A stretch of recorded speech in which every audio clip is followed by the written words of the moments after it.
Eto mga ka-farmers na yung ating alamansi. Yan.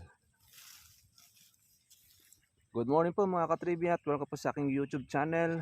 Eto, nakauwi na po tayo mula po sa Occidental Mindoro. Isang maganda naman pong pagbibiyahe. Yung ating pong pag-uwi at ayos naman po mga ka-trivia. At maganda naman po yung kanila pong lupa doon at buhaghag. Ngayon mga ka-farmers ay ito. Atin naman pong pinasyalan ng ating pong kalamansi. Yung pong mga bulaklak po natin ay tagtag na po siya. Ayan, napakarami po nila mga ka-farmers. Ayan po mga ka-trivia po yung ating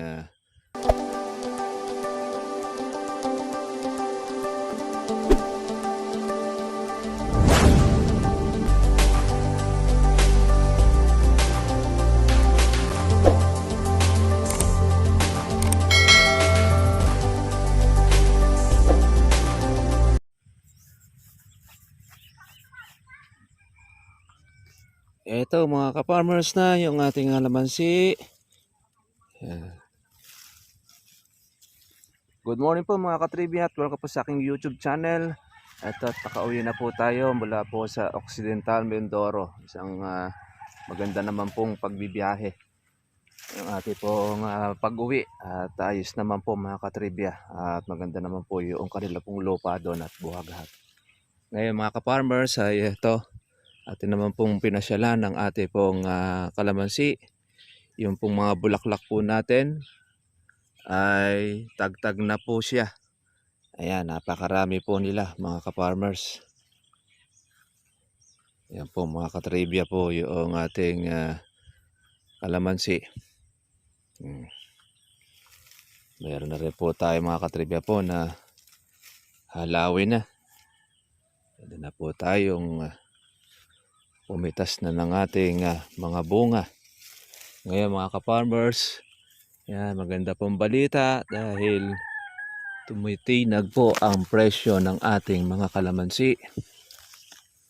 Yeah, good news sa lahat po ng ating mga ka-trivia na nag-antala ng kanila pong mga pitasin. Kaya tayo po mga ka-farmers eto, itingnan po natin po yung ating kalamansi kung nalupin or nadali po ng ating kawatan. Pero expected na po natin yan. Hindi po talaga po mawawala yan. Sa buhay po natin, ang mga buwaya ay nasa paligid lang. Kaya naman mga ka-farmers hindi na po tayo nagtataka. Kahit man po sa gobyerno, hindi nawawala rin po ang mga buwaya. Ngayon, yung mga matitira, ayun yung sa may-ari. Kaya kamisan, kung alin pa yung mga malalaki, siya po ang unang nakakakuha. Compare natin doon sa mga may-ari. Kaya pag nakita na natin at dumalang na ang bunga, yun na yun. Hindi na po bago sa atin. Kasama na po yan sa ating sosyudad ang kawatan. Pero ganun pa mga ka-farmers ay hindi naman po niya kaya pong maubos itong ating kalamansi. At may matitira pa rin naman para doon sa may-ari. Kaya pinaka the best talaga, bantay. Kaya kung may CCTV. Yan. Kala ko minsan, baka mamaya yung CCTV po mga ka-farmers pa ang nawala, ay matindi po yung kawatan na yun. Yan, sa lahat po ng ating mga ka-farmers, yan, magandang balita dahil ang kalamansi natin ay tumitinag na po muli. Napakarami po ng mga buko. Tagtag na itong ating mga bulaklak. Napakarami nito nung iniwanan natin ay talagang namumuti siya. Yan na po kasi mga katribya po ang panahon ng kalamansi. Panahon ng September and August. Yan ang pitasin. August and September. Kaya lang syempre, yun na po natin naasahan dyan na magiging maganda po ang presyo po niyan. Ang importante dyan mga ka-farmers ay meron kang mapipitas. Meron kang pwede pagkakitaan. Sa kanya rin naman po manggagaling. At hindi ka na rin po nag-alaga na marami na kagaya ng dati. Yan po ang pinaka-bonus ng mga nagkakalamansi. Yung pitasin po ng August tsaka po ng September. Kaya lang, siyempre, ay hindi na natin siyempre aasahan na presyong libo ang ating mapipitas. Manapa siguro mga katribya, kalahating libo. Pwede natin masabi. Siyempre pwede pong mag 500 po yan. Pinababa po natin yung ating herbicide. Dahil mag-herbicide na rin tayo. Matataas na po itong ating mga damo. Dahil mula nang makatikim po siya ng malalakas na ulan. Ang kalamansi ay grabe sa bulaklak. At syempre, pati rin po yung kanyang damo ay galit na galit din. Hindi lang yan ang galit na galit, pati pag nanakaw, galit na galit din. Dahil lang yung gusto niyan, makadekwat.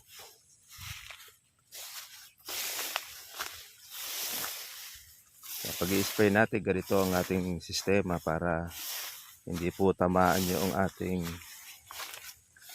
dahon ng kalamansi. Dahil pagka tayo ay nag-spray at mataas yan, yung tendency, tataasan mo rin po yung pito ng bomba natin. Kaya dadamay po ang kalamansi natin. Pero pagka ganyan mababa po siya, yan. Sapul na sapul po yung ating subject. Kaya pagka tayo po ay i-spray, pagka tumaas, lalo na pagka lumaos, ganito lang po ang gawin po ninyo mga katribya para iwas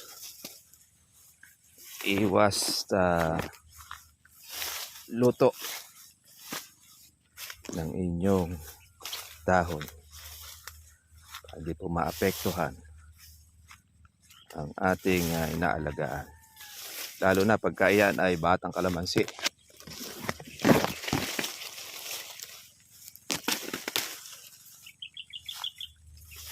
Sigurado ay matatamaan ninyo ang inyong subject.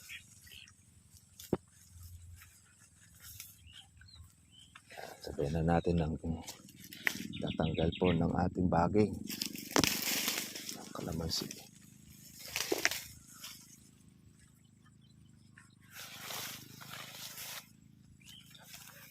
Meron tayo mga puno na madalang. Expected na po natin yun na nasa mahiwagang kawatan.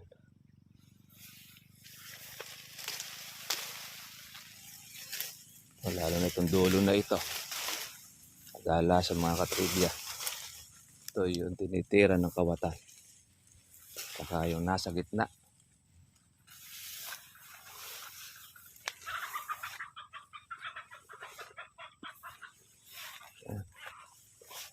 Ito, sayang yung kabila na ito. Hindi nataniman na ng kalamansi. Matagal na nakabakante.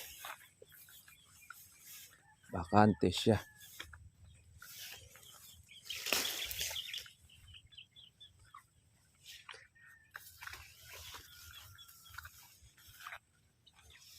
Yan. Kaya ganito pa may mga bagay.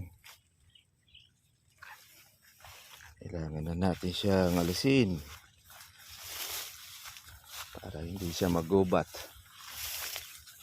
Agap. Dahil hindi mo naman po mai-sprayan ang baging pag nasa kalamansi.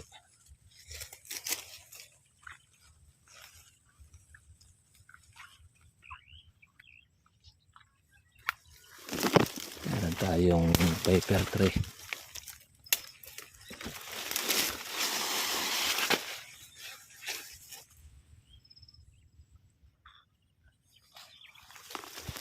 Puno ng isis.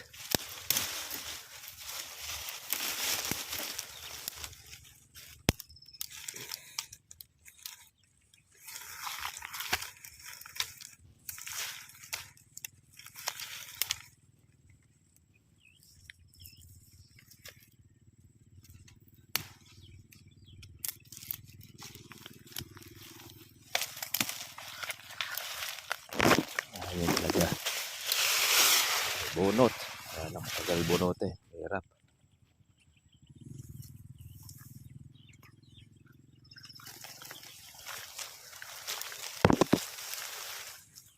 Yan. Meron tayo isang bagay.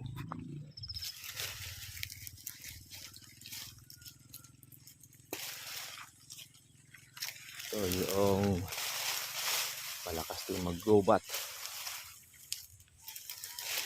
Tawag sa amin ito eh. Tumbong aso. Or pasinoria.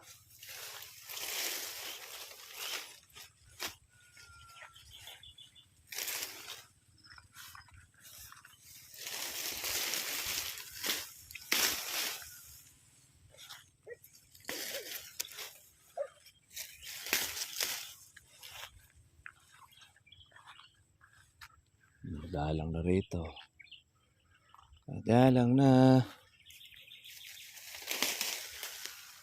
Kaya pag tumataas ang kalamansi, lalong magiging agresibo ang kawatan. Dapat ang bunutin.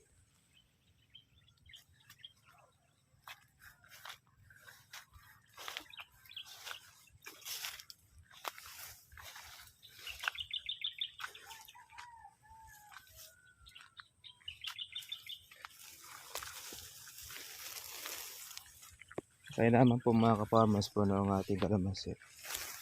Nakalaki siya ng husto. Kaya siya pwede natin maiiwasan na meron talaga siyang magiging reject.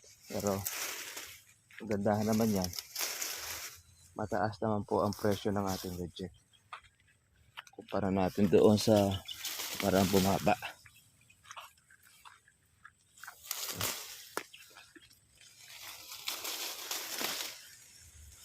Ayan ang kalamansi.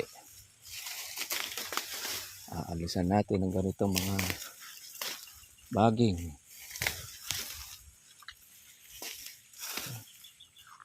Kahit makakalis po ang kanyang bulaklak, no problem. Sa dami ng kanya pong binulaklak, siguradong may matitira at may matitira yan, mga katribya. Kaya huwag kayong manghihinayang. Natanggalin ang baging kahit marami pang bulaklak. Siyempre, iba pong mga first time pa lang po na ganong karaming bulaklak, manghihinayang po sila. Siyempre, ingat na ingat dahil siyempre ngayon lang sila naka-experience ng napakaraming bulaklak ng kalamansi. Tayo naman, sawa-sawa tayo sa dami ng bulaklak. ng kalamansi. Importante dyan, ipagpapatuloy ng bunga. Diyan po nagkakatalo ang mga kalamansi farmers. Pero yung magpabulaklak ng mga makapal, ay napakadali po niya. Lalo na sa tag-araw. Walang problema ang pabulaklak. Ang problema, ang pagpapatuloy kung tag-araw. Pero pagkatagulan, wala tayong problema sa pagpapatuloy. Dahil wala na tayong spray, tutuloy ang mga bunga ng kalamansi. Dahil naaalagaan siya ng ating ulan. Kumbaga sa kawan naka-rest ang insekto. Sila nakabakasyon, ika nga. Kaya mga insekto rin natin nagbabakasyon. Kalamansi. Pag panahon ng tagulan. Pagka panahon ng tag-araw, night shift yan. May day night, may naka-duty sa araw, may naka-duty sa gabi. 24 hours ang insekto.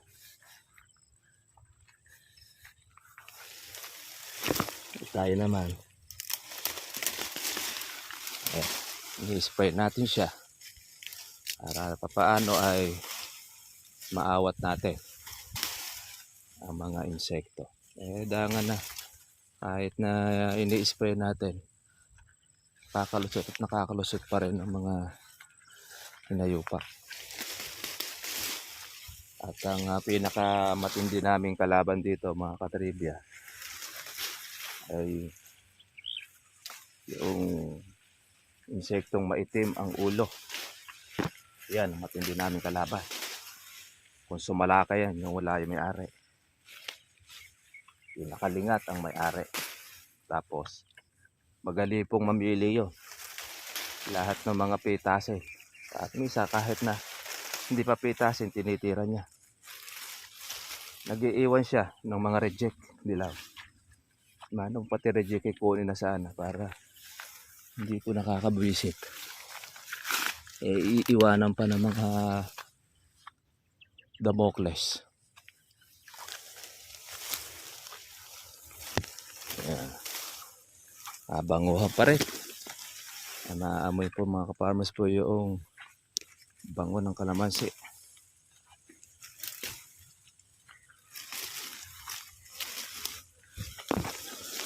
Ayan ang ating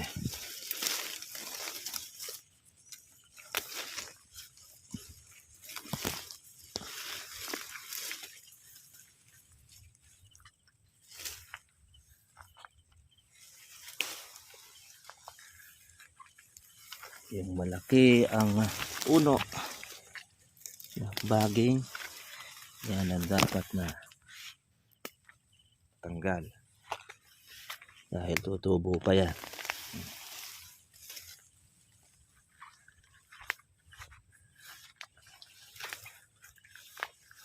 Ito yan ay mga ibababa natin mga damo bago tayo mag-spray. Kasama yan sa ating trabaho mga ka-farmers.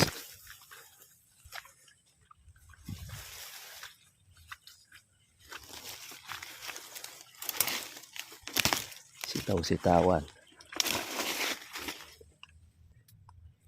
Hindi yung baging na ito.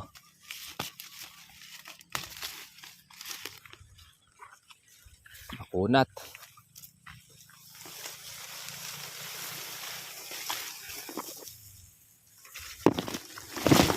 Talaga dyan tinatanggal mabuti.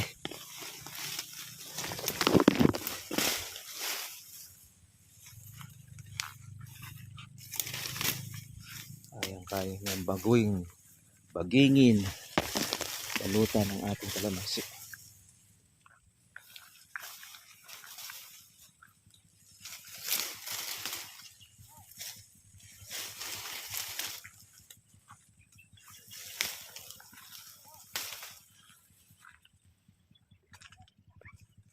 Yan mga ka-farmers, ganda pong balita ang ating kalamansi sa 1,500 1,600 ang lakad, depende po doon sa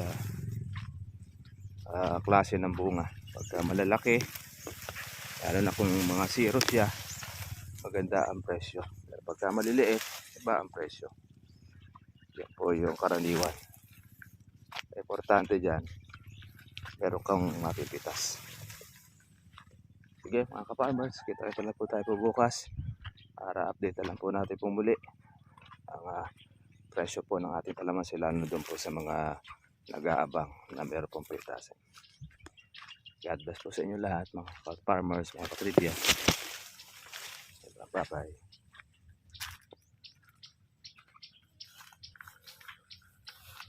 Ayan na po yung mga bulaklak natin.